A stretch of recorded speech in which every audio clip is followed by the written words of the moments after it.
नमस्कार, मी पंजाब डक. आज आहे 27 जून 2026 आणि मी माझ्या शेतामध्ये या ठिकाणाहून खास करून महाराष्ट्रातल्या शेतकऱ्याला परत अंदाज देणार आहे.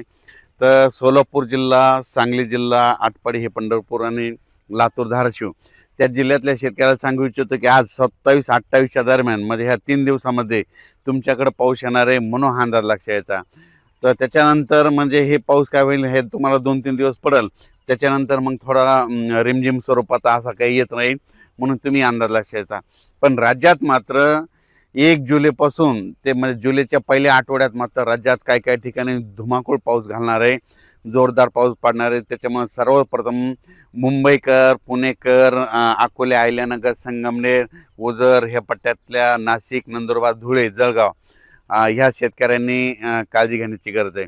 कारण की जुलैच्या पहिल्या आठवड्यात मुंबईकडे देखील मुसळधार पाऊस पडणार आहे, काही ठिकाणी अतिवृष्टी होईल, म्हणून हे देखील सर्व शेतकऱ्यांनी लक्षात घ्यायचं. पुण्याकडे देखील अतिवृष्टी होईल, मुसळधार पाऊस पडणार आहे जुलैच्या पहिल्या आठवड्यात, म्हणून हे देखील त्यांनी लक्षात घ्यायचं. त्याच्यानंतर संगमनेर, अकोला, त्याच्यानंतर शिर्डी, राहता, कोपरगाव, वैजापूर, गंगापूर, त्याच्यानंतर इकडं फुलंब्री ह्या पट्ट्यामध्ये देखील काय होणार आहे ते जुलैच्या पहिल्या आठवड्यात मात्र त्यांच्याकडं मात्र मुसळधार पाऊस पडणार आहे, म्हणून हा त्या अंदाज त्यांनी लक्षात यायचा. नंदुरबार जिल्ह्यातले शेतकऱ्याचे फोन आले, नंदुरबार, धुळे जिल्हा, तर की आमच्या भागामध्ये काही जिल्ह्यात पाऊस पडला आणि काहीकडे राहायचं. तर नंदुरबार, धुळे आणि उत्तर महाराष्ट्रातल्या शेतकऱ्याला तुम्हाला एक सांगू इच्छितो, तुमच्याकडं पाऊस लेट येणार आहे, पण तुमचं मात्र चांगलंच करून जाणार आहे. कारण की तुमच्याकडे काय होणार आहे, जुलैच्या म्हणजे पहिल्या आठवड्यात इतका पाऊस पडणार आहे की पहिल्या पावसात तुमचे ओढे नाले सगळे ओव्हरफ्लो होणार आणि त्याच्यानंतर नदी नाले होणार आणि तुमचे जितके जे छोटे छोटे तळे बंधारे सगळे मात्र भरून जाणार आहेत. म्हणून हे अंदाज उत्तर महाराष्ट्रातल्या नंदुरबार जिल्हा, धुळे जिल्हा, जळगाव जिल्हा, नाशिक जिल्हा, दिंडोरी ह्या परिसरातील लोकांनी, त्याच्यानंतर गुजरातच्या बॉर्डरच्या कडेच्या शेतकऱ्यांनी हा अंदाज लक्षात.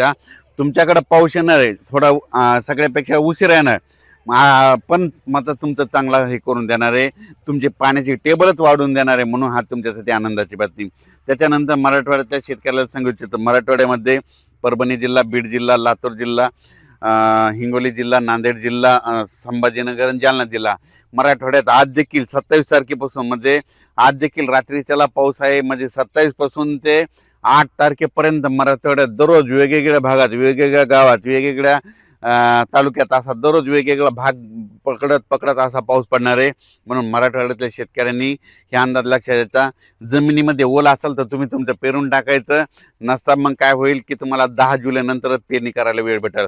कारण की आता मी सांगू शकतो, मी माझ्या शेतात ते 4 दिवस झालं वापसाच होत नाही, आम्हाला पेरायचं आहे पण पेरणी करताच येणं. म्हणून शेतकऱ्यांना ज्यांच्याकडे ईदभर ओल आहे त्याने पेरणी करून टाकायची मराठवाड्यातल्या शेतकऱ्यांनी. त्याच्यानंतर विदर्भातल्या शेतकऱ्याला सांगू इच्छितो, विदर्भामध्ये आज देखील 27 पासून ते 8 जुलैपर्यंत चांगला दररोज वेगवेगळ्या भागात जोराचा पाऊस पडणार आहे. ज्या भागात वंचित राहिला त्या भागात देखील ह्या 8 ते 10 दिवसात पडून जाणार आहे.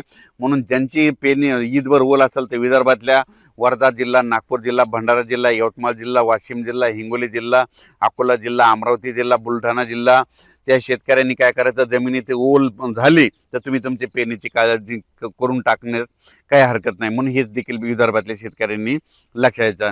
पण राज्यात सांगायचं झालं तर म्हणजे 1 जुलै ते 8 जुलैच्या दरम्यान मी म्हणलं होतं ना, जुलैमध्ये पहिल्या आठवड्यात राज्यात पाऊस खूप पडणार आहे. मग सगळ्यात जास्त पाऊस मुंबईकडे पडणार आहे, पुण्याकडे पडणार आहे, संगमनेर, अकोला, ओझर, विघ्नर कारखान्याच्या परिसरामध्ये मुसळधार, अतिमुसळधार पाऊस पडणार आहे.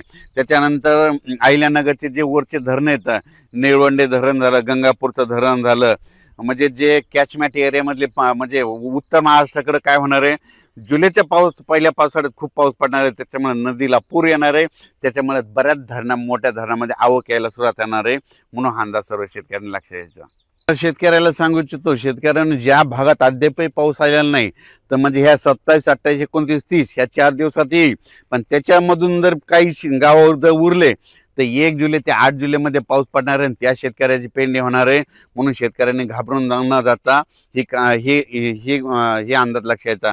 आणि त्याच्यानंतर सोलापूर जिल्ह्यासाठी धाराशिव, लातूर आणि सांगली बारामती ह्या पट्ट्यातल्या शेतकऱ्याला सांगू इच्छितो, तुमच्याकडं आज म्हणजे 27 तारखेला आज बऱ्याच भागात पाऊस पडणार आहे, पण 28, 29, 30च्या दरम्यान पुन्हा काय होणार आहे, आणखीन थोडा भाग कव्हर करणार आहे. पण त्याच्यानंतर काय होईल, नंतर 1 जुलै ते त्याच्यामध्ये सर येत राहतील. तुमच्याकडे जर ईदभर ओल झाले तर तुम्ही तुमचा पेरणीचा निर्णय घेऊ शकता. पण तुम्हाला एक सांगू इच्छितो, म्हणजे पश्चिम महाराष्ट्रातले हे 2-3 जिल्हे आहेत, म्हणजे सांगली जिल्हा, साताराचा इकडचा अलीकडचा पूर्वेकडला भाग, त्याच्यानंतर सोलापूर जिल्हा, धाराशिव जिल्हा, ह्या पट्ट्यातल्या शेतकऱ्याला सांगू इच्छितो की की तुम्ही काय करायचं, जमिनीमध्ये जर ईदबल ओर झाली तर तुम्ही तुमचा पेरणीचा निर्णय घ्यायचा. तुमच्याकडे थोडं पावसाचं झुकतं माप कमी राहणार आहे, पण जास्त पाऊस मात्र उत्तर महाराष्ट्राकडे पडणार आहे. उत्तर कसं असतंय, राज्यातल्या एका भागात जर पाऊस पडायला लागला तर एक भाग थोडा कमी राहतंय, म्हणून हे देखील त्या शेतकऱ्यांनी लक्ष द्यायचं. तर यावेळेस मात्र उत्तर महाराष्ट्रातल्या शेतकऱ्यासाठी आनंदाची बातमी, नंदुरबार जिल्ह्यातल्या शेतकऱ्याचे फोन आले, आमच्याकडे पाऊस कमी, तर तुमच्याकडे कमी असला तर काय हरकत नाही, पण ह्या म्हणजे 3 दिवसात 1 जुलै ते 10 जुलै मध्ये जे पाऊस येईल ते तुम्हाला खूप म्हणजे सगळ्यात महाराष्ट्रामध्ये जास्त पाऊस पडणार मग तुमच्याकडे राहणार आहे, म्हणून अंदाज लक्षात घ्यायचा.